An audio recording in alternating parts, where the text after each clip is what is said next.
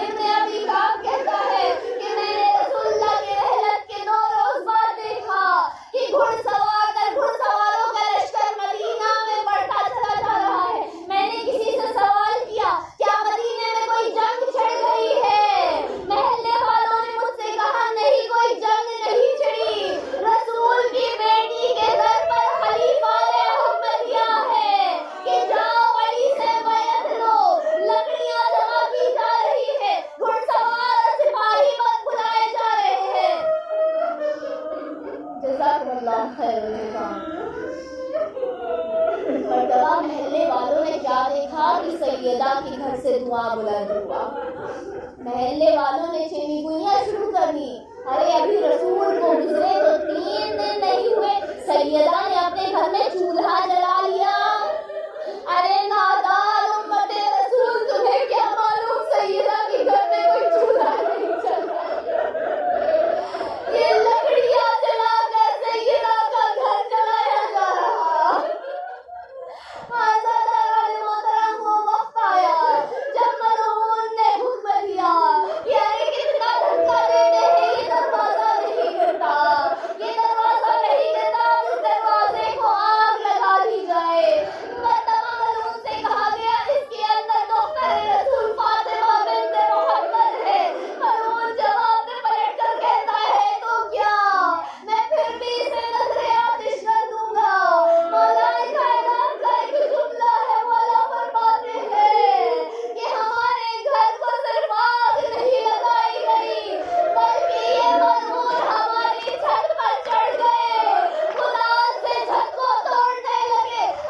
لله وإنا إليه راجعون. ألا لعنة الله على القوم الظالمين.